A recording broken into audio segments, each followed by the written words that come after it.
بسم الله الرحمن الرحيم الحمد لله كفى وسلام على عباده الذين اصطفى أما بعد قال الله تبارك وتعالى أعوذ بالله من الشيطان الرجيم بسم الله الرحمن الرحيم سبحان الذي أسرى بعبده ليلا من المسجد الحرام إلى المسجد الأقصى الذي باركنا حوله لنريه من آياتنا إنه هو السميع البصير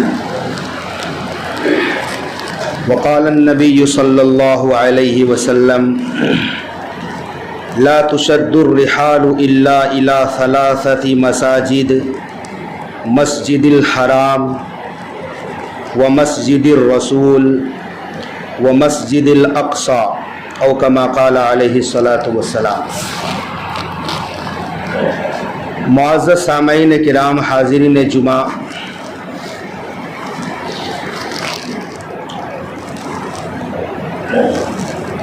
وہ سرزمین اور اس سرزمین کی وہ مقدس مسجد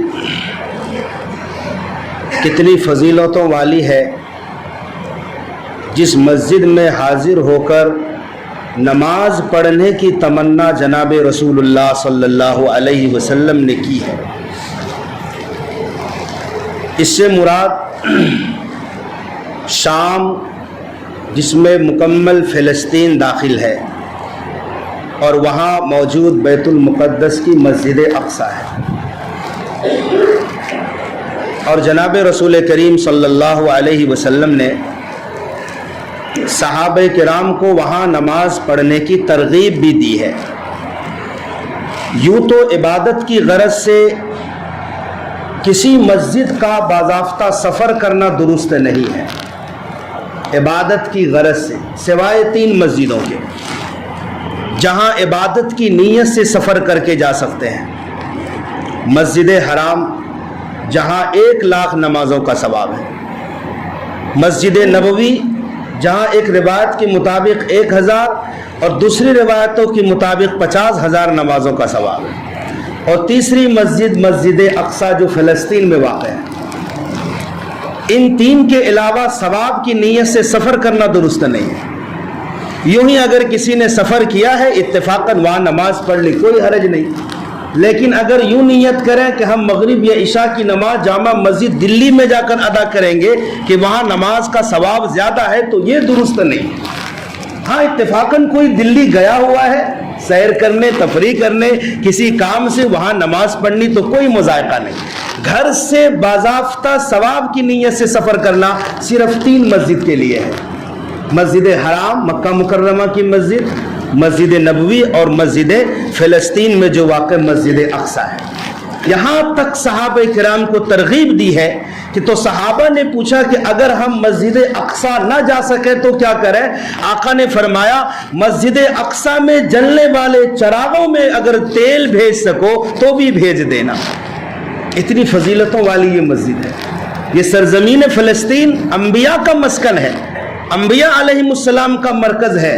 یہاں کی گلیوں میں انبیاء کرام بچپن میں کھیلا کرتے تھے، یہاں کے گلی کوچوں میں انبیاء چلتے تھے۔ ان فلسطین کی سرزمین پر انبیاء کرام مدفون ہیں، بڑے بڑے انبیاء نے یہاں کی ہجرت کی ہے۔ چنانچہ ابراہیم علیہ السلام نے اللہ کے اذن سے فلسطین کی ہجرت کی ہے۔ ابراہیم جیسے خلیل اللہ ہے، آپ کی بیوی نے ہجرت کی ہے، حضرت لوط علیہ السلام نے ہجرت کی ہے، آپ کے 2 بیٹے، ایک اسماعیل علیہ السلام، اس کو اللہ تعالیٰ نے مکہ مکرمہ میں بسایا ہے، دوسرے بیٹے حضرت اسحاق علیہ السلام کو فلسطین میں بسایا ہے۔ پھر آگے اسحاق علیہ السلام کے بیٹے یعقوب علیہ السلام وہ فلسطین میں رہے۔ یعقوب علیہ السلام کے 12 بیٹے ہیں، سب کے سب فلسطین میں رہے، جن میں سے ایک یوسف علیہ السلام کو کنعان کے کنویں میں ڈالا جب سوتیلے بھائیوں نے، تو آپ مصر میں چلے گئے، وہاں عزیز مصر بنے، مصر کا بادشاہ بنے ہوئے۔ لیکن بالآخر یعقوب علیہ السلام نے اپنے تمام بچوں کے ساتھ فلسطین میں رہنا پسند کیا ہے۔ یہ وہ مقدس سرزمین ہے جہاں موسیٰ علیہ السلام نے بنی اسرائیل سے کہا تھا کہ اس مقدس بستی میں داخل ہو جاؤ، اور جہاد کر کے اس سرزمین کے ٹکڑے کو آزاد کراؤ قوم عمالقہ سے۔ یہی وہ سرزمین ہے کہ موسیٰ علیہ السلام کے پاس، بخاری شریف کی روایت ہے، موسیٰ علیہ السلام وادی تیہ میں تھے کہ ملک الموت علیہ السلام، موت کا فرشتہ آیا انسانی شکل میں موسیٰ علیہ السلام کی روح قبض کرنے کے لیے۔ تو موسیٰ علیہ السلام نے ایک تھپڑ مار دیا جس سے ملک الموت کی آنکھ پھوٹ گئی، چونکہ انسانی شکل میں فرشتہ آیا تھا اور بغیر اجازت کیا گیا تھا۔ تو جب اللہ تبارک و تعالیٰ کے دربار میں وہ فرشتہ پہنچا تو کہا کہ آپ کا بندہ تو آنا ہی نہیں چاہتا ہے، میری یہ حالت ہو گئی۔ تو آنکھ درست کر دی گئی اور کہا کہ جا کر موسیٰ علیہ السلام سے کہو کہ کسی بیل کی پیٹھ پر اپنا ہاتھ رکھے، ہاتھ کے نیچے جتنے بال آئیں گے اتنے سالوں کی زندگی اور دے دی جائے گی، یہ اختیار دے دو میرے بندے کو۔ اور انبیاء کے پاس موت کا آپشن رہتا ہے کہ آپ کو ابھی چلنا ہے یا بعد میں چلنا ہے۔ آپ کیا کہتے ہیں؟ انبیاء کی اجازت سے موت کا فرشتہ آیا کرتا تھا۔ چنانچہ موسیٰ علیہ السلام سے آ کر کہا کہ آپ بیل کی پیٹھ پر ہاتھ رکھیں، جتنے بال نیچے آئیں گے آپ کے ہاتھ کے اتنے سالوں کی زندگی رب کی طرف سے مزید ملے گی۔ موسیٰ علیہ السلام نے کہا پھر کیا ہوگا؟ کہا پھر آپ کو چلنا پڑے گا۔ کہا جب موت بہرحال آنی ہی ہے تو میری یہ آرزو ہے کہ چلنے کا تو ابھی چلوں گا، میری موت ابھی آئے، لیکن میری موت فلسطین میں آئے۔ اللہ اکبر۔ کہا مسجد اقصیٰ سے اتنی دوری پر میری موت آئے اور میرا وہاں دفن ہو کہ ایک آدمی پتھر پھینک سکے، جہاں پر وہ پتھر گرے وہیں پر مجھے دفن کر دیا جائے۔ اللہ کے نبی جب معراج سے واپس آئے تھے تو صحابہ کرام کو بتایا تھا، میرا دل چاہتا ہے کہ میں تمہیں بتاؤں کہ موسیٰ کی قبر کہاں ہے۔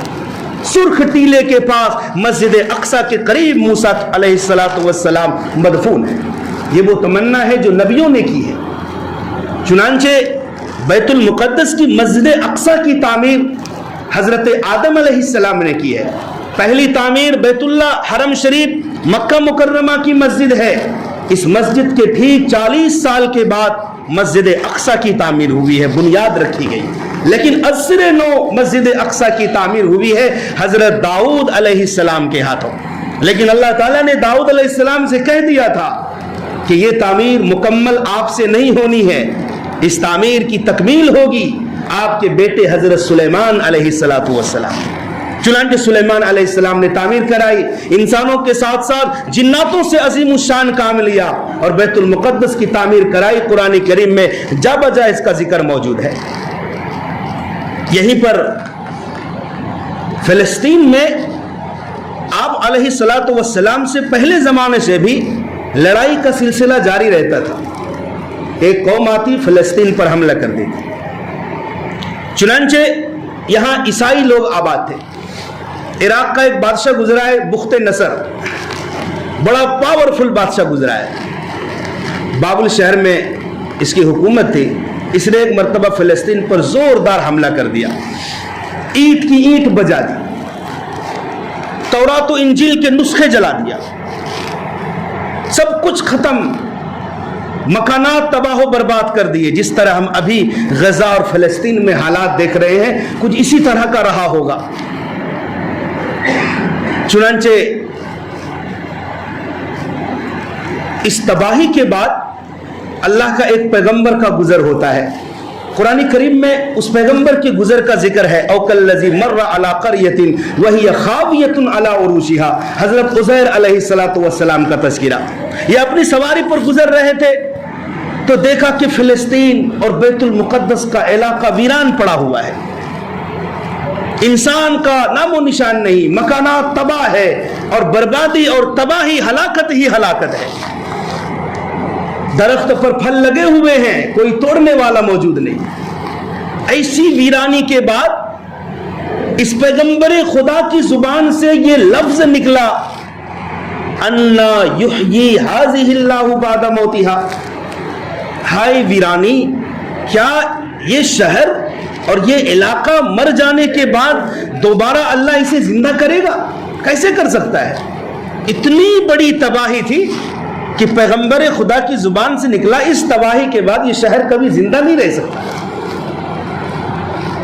تو اللہ تعالیٰ نے پیغمبر خدا کو سمجھایا اور اس طرح سے سمجھایا فَأَمَاتَهُ اللَّهُ مِئَةَ عَامٍ. عزیر علیہ السلام کو اللہ نے 100 سال کے لیے روح قبض کر لی, 100 سال کے لیے سو گئے. پھر 100 سال مکمل ہونے کے بعد اللہ تعالیٰ نے پوچھا, زندہ کیا اور کہا کم لبثت, آپ کتنے دن سے یہاں ٹھہرے ہو اس جگہ پر, زمانہ کتنا گزرا؟ 100 سال کا زمانہ گزر گیا. وہ تباہی اور بربادی کا نقشہ ختم ہو چکا تھا, لوگ فلسطین میں آباد ہونا شروع ہو گئے تھے. تو اللہ تعالیٰ نے پوچھا کم لبثت, آپ کتنے دن ٹھہرے, یہاں کتنی دیر سے ہو؟ قال بل لبثت, قال لبثت یوما او بعض یوم. عزیر علیہ السلام نے کہا ایک دن یا ایک دن سے بھی کچھ کم. چونکہ انسان جب سوتا ہے تو چاہے کتنے ہی طویل سو جائے, جب بیدار ہوتا ہے تو اسے وقت کا پتہ نہیں چلتا کہ ہم کتنا سو چکے ہیں. وہ تو جب گھڑی دیکھتا ہے تو پتہ چلتا اچھا ہم 5 گھنٹہ سوئے ہیں یا ہم 10 گھنٹہ سو چکے ہیں, لیکن اٹھنے کے بعد ٹائم کا پتہ نہیں چلتا.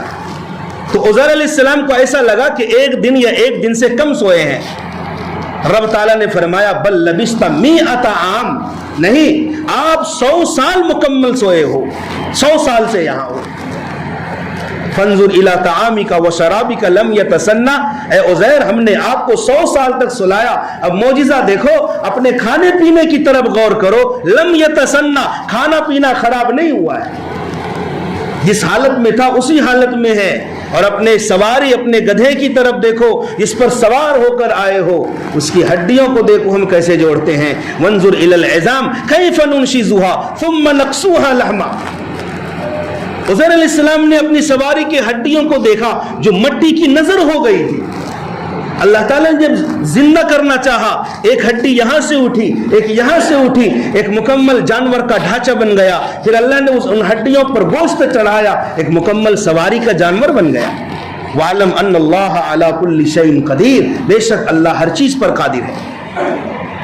یہ قرآن کا واقعہ ہے. یہ واقعہ فلسطین کی سرزمین پر واقع ہوا ہے.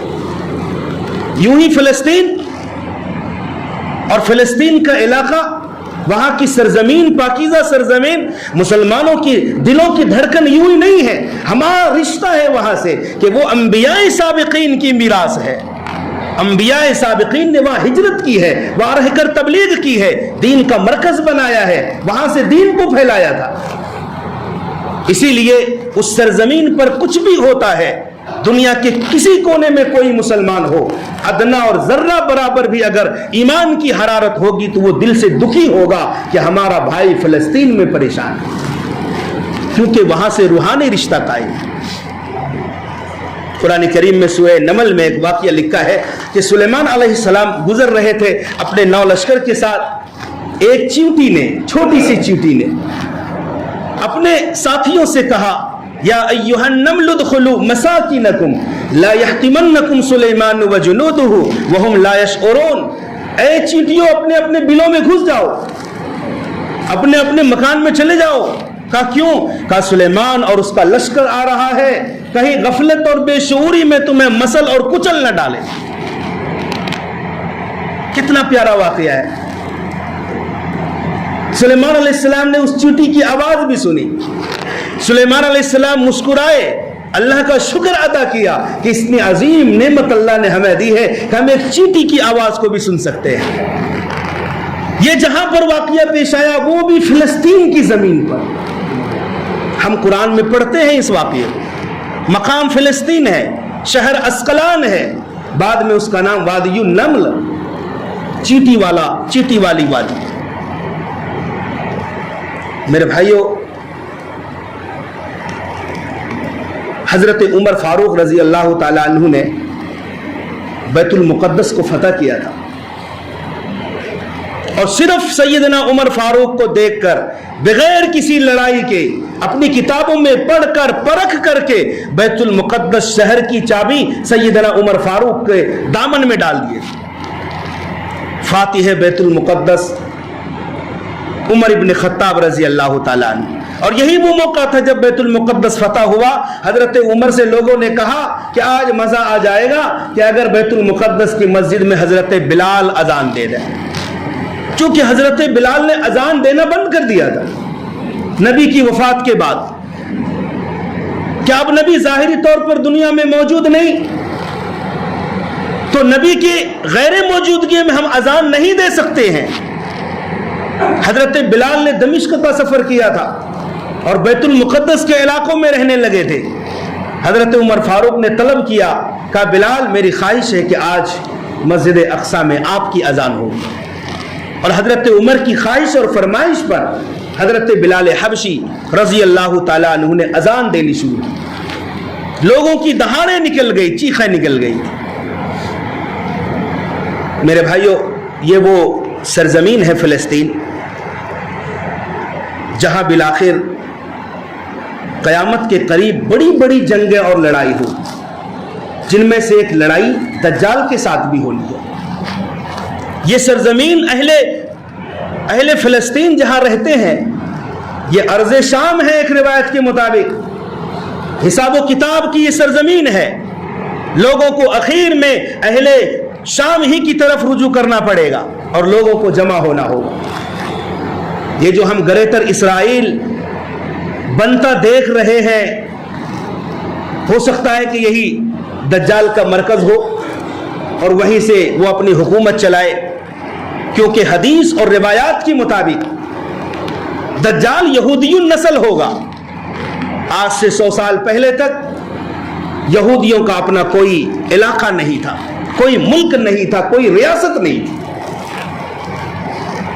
جب خلافت عثمانیہ اور سلطنت عثمانیہ اپنی آخری سانسیں لے رہی تھی اور آخری بادشاہ سلطان عبد الحمید خلافت عثمانیہ کا آخری چشم و چراغ تھا، یہودی لوگ گئے، کہا فلسطین کے علاقے میں ایک چھوٹا سا رقبہ اور علاقہ ہمیں دے دو، ہم وہاں رہیں گے.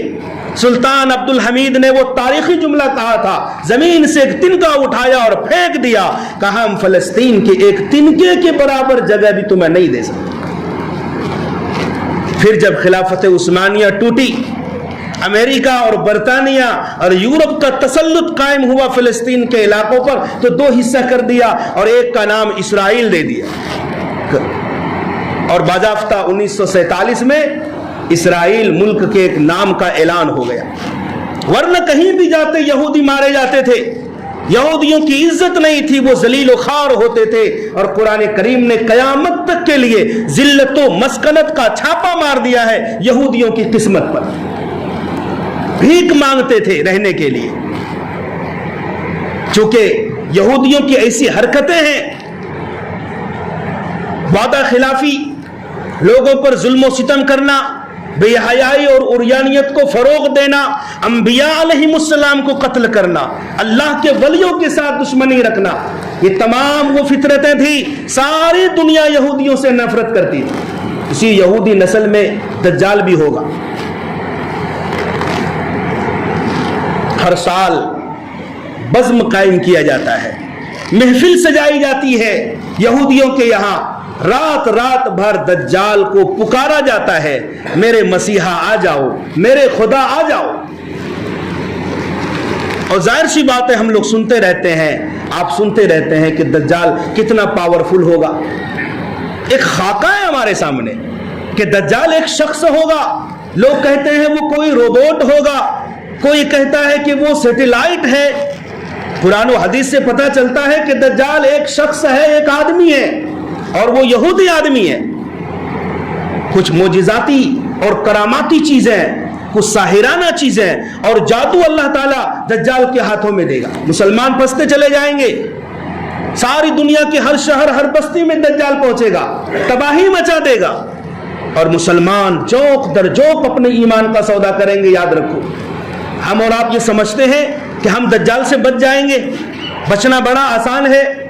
ہم جانتے ہوئے بھی کہ یہ دجال ہے اور ہم اس کے جال میں پھنسیں گے. یاد رکھو، اس کی مثال یہ ہے کہ سگریٹ کے ڈبے پر لکھا رہتا ہے یہ جان لیوا ہے، اس سے کینسر ہوتا ہے. گٹکے کے اوپر لکھا رہتا ہے یہ جان لیوا ہے، اس سے کینسر ہوتا ہے. کیا انسان نہیں کھاتا؟ کیا انسان سگریٹ نہیں پیتا؟ وہ دیکھ بھی رہا ہے، وہ جان بھی رہا ہے اس سے نقصان ہے، اس سے ہم مر بھی سکتے ہیں، کینسر بھی ہو سکتا ہے، لیکن سگریٹ پیتا ہے۔ ایسے دجال کا جب کرامات وہ دیکھے گا دجال کے اور اس کی پاور کو دیکھے گا، کیا اسلام، کیا دین اور کیا مذہب اور کیا مسلمانی، لوگ دجال کے فیور میں اور اس کے سپورٹ میں گھر سے نکل جائیں گے۔ ایک طرف فقر و فاقہ ہوگا، ایک طرف بچے بھوکے ہوں گے، ایک طرف دجال اعلان کرے گا میرے ہاتھوں میں جنت ہے، میرے قریب آ جاؤ، مجھے مان لو خدا تو میں تمہیں جنت دے دوں گا۔ یعنی ہر قسم کی آرائش، پڑوسی بھوکا ہوگا تمہارے گھر میں کھانا ہوگا، پڑوسی پیاسا ہوگا تمہارے گھر میں پانی ہوگا، لیکن شرط یہ ہے کہ تم مجھے خدا مانو۔ ماڈرن قسم کے لوگ جو صرف مسلمان ہے، اسلام زندگی میں نہیں ہے، یاد رکھو اسلام الگ چیز ہے، مسلمان الگ چیز ہے۔ ہاں، مسلمان الگ چیز ہے، اسلام الگ چیز ہے۔ کم لوگ ہیں جو مسلمان ہونے کے ساتھ ساتھ مکمل اسلام پر چل رہے ہیں۔ میرے بھائیوں، اللہ تبارک و تعالی نے ایسی قدرت دے رکھی ہوگی، تبھی تو کہا اللہ کے نبی نے آدم علیہ السلام سے لے کر قیامت تک جتنے بھی فتنے ہیں ان تمام فتنوں میں سب سے بڑا فتنہ فتنہ دجال ہوگا۔ شیاطین کام کریں گے ساتھ میں، ماں باپ جو گزر چکے ہیں ان ماں باپ کی شکل و صورت اختیار کریں گے شیاطین، ماں بن کر آئیں گے، شیطان باپ بن کر آئے گا اور اپنے بچوں سے کہے گا یہ شخص جو کہہ رہا ہے اس کی بات مان لو، یہی تمہارا خدا ہے۔ اب بتاؤ، ایک شخص جس کے باپ دنیا سے گزر چکے، ماں گزر چکی ہے، اور وہ ماں باپ آ کر یہ کہیں کہ فلاں کو خدا مان لو، میں تمہارا خیر خواہ ہوں، تو بتاؤ باپ کی بات انسان کیسے نہیں مانے گا؟ اگر ڈھلمل ایمان ہوگا، ایمان کی سطح میں کمزوری ہوگی، انسان پھسل جائے گا۔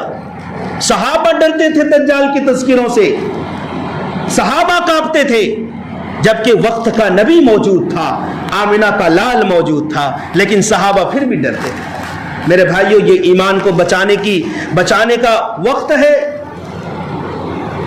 دنیا آخری سانسیں لے رہی ہیں، ایمان اور کفر کا مقابلہ ہے، لیکن اگر دور صحابہ کا ایمان دیکھنا ہو، دور صحابہ کی قربانیاں دیکھنی ہو، تو آج غزہ اور فلسطین کے معصوموں کی قربانی دیکھو۔ مرتے مرتے بھی، شہید ہوتے ہوتے بھی انگلی آسمان کی طرف ہوتی ہے، اور مرتے مرتے بھی آخری لفظ اشہد اللہ الہ الا اللہ و اشہد ان محمد رسول اللہ کی صدائیں بلند ہوتی ہے۔ میرے بھائیوں، پوری دنیا کی طرف سے فرض کفایہ ادا کر دیا اہل فلسطین نے، صرف مسجد اقصی کی محبت میں، مسجد اقصی کی حفاظت میں۔ وہ مسجد اقصی کس کی ہے؟ کیا اہل فلسطین کی ہے؟ نہیں نہیں، ساری دنیا کے مسلمانوں کی ہے۔ ساری دنیا کے مسلمانوں کی ذمہ اس مسجد کی حفاظت کرنا فرض ہے، لیکن ان لوگوں نے حق ادا کر دیا ہے۔ لوگ منافقت میں اپنے بھائیوں کو بھول بیٹھے ہیں۔ یہ اسرائیل کے چاروں طرف جو لوگ رہتے ہیں، جو آباد ہیں، وہ کون ہیں؟ وہ نہ یہودی ہیں، نہ عیسائی ہیں، نہ کفار و مشرکین ہیں۔ اسرائیل کے چاروں طرف رہنے والے مسلمان ممالک ہیں۔ ایک دو ملکوں کی بھی اگر فوج آ جاتی تو آج اہل غزہ، اہل فلسطین بے یار و مددگار نہیں ہوتے، لیکن ایسا گمان ہوتا ہے کہ یہ لوگ اس انتظار میں ہے کہ کب غزہ ختم ہو جائے، کب فلسطین ختم ہو جائے۔ وہ سرزمین پاک جہاں پیغمبر خدا صلی اللہ علیہ وسلم تشریف لائے، مکہ اور مدینہ میں تشریف لائے، جہاں سے دین کا آغاز ہوا، پوری دنیا میں اسلام پھیلا ہے، آج وہاں کی مسجدوں میں فلسطین اور غزہ کی حمایت کرنے کے بیان پر بھی پابندی ہے۔ اس سے بڑی شرمساری اور کیا ہوگی کہ مسجد نبوی سے آپ فلسطین کی حمایت میں بیان نہیں کر سکتے، حرم شریف سے فلسطین کی حمایت میں بیان نہیں کر سکتے، وہاں کے جہاد کا بیان نہیں کر سکتے۔ اگر آپ نے کیا تو سیدھے آپ کو لاک کر دیا جائے گا، آپ جیل کی کوٹری میں۔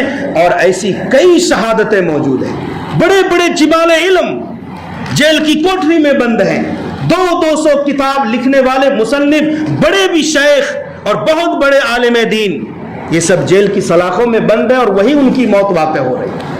وجہ کیا ہے؟ حق گوئی کی بنیاد پر۔ میرے بھائیوں، جن لوگوں نے اسرائیل سے 2050 کے بارے میں اور 2030 کے بارے میں دستخط کر کے رکھے ہوں اور وعدہ کر کے رکھے ہوں، آپ ہمارے ساتھ بزنس کریں، ہمارے یہاں شہر بسائیں، بھلا وہ فلسطین کے بارے میں کیوں کر بولیں گے؟ جناب رسول اللہ صلی اللہ علیہ وسلم نے فرمایا، مسلمان ایک جسم کی مانند ہے، جسم کے ایک عضو کو تکلیف ہوتی ہے، دوسرا عضو اس تکلیف کو برداشت کرتا ہے۔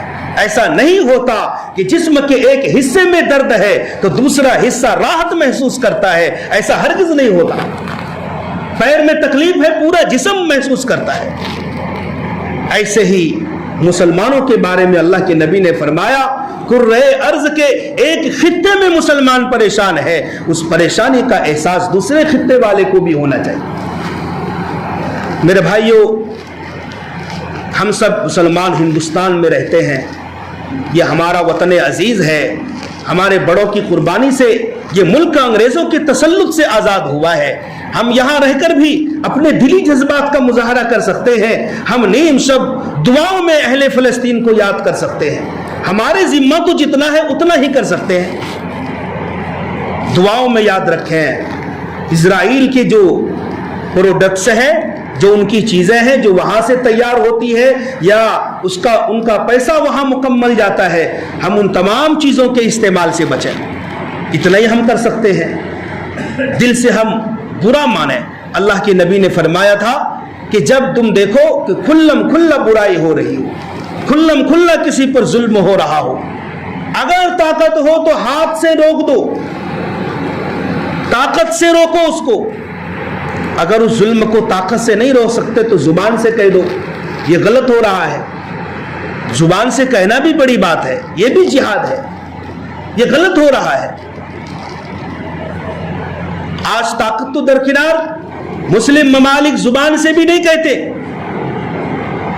57 مسلم ممالک اس طرح سے تماشائی بن کر دیکھ رہے ہیں، جس طرح انسان کا کوئی عضو کاٹا جاتا ہے تو سن کرنے کے لیے انجیکشن لگاتے ہیں ڈاکٹر، یا بے ہوشی کے لیے انجیکشن لگاتے ہیں۔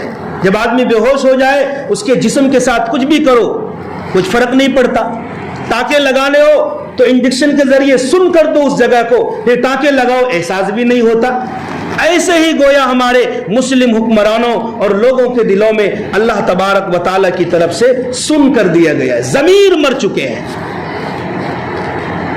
فلسطینی ذبح ہو رہے ہیں، عورتیں ذبح ہو رہی ہیں، معصوم بچے بھوک پیاس کی وجہ سے مر رہے ہیں، لیکن چونکہ ضمیر مر چکا ہے، ہم اندر سے سن ہو چکے ہیں، اس لیے ہم کچھ کر بھی نہیں سکتے، صرف تماشائی دیکھ رہے ہیں۔ اور کیسا دیکھ رہے ہیں کہ اہل فلسطین ختم ہو جائے، اس انداز سے دیکھ رہے ہیں۔ اللہ تبارک و تعالی ان سب پر اپنی نصرت شامل فرمائے، ہر چہار جانب سے، اوپر سے، نیچے سے، دائیں سے، بائیں سے، آگے سے، پیچھے سے۔ اللہ تعالیٰ ان تمام اہل غزہ، اہل فلسطین کو اپنے حفظ و امان میں رکھے۔ اللہ تعالیٰ ہم سب کو عمل کی توفیق عطا فرمائے۔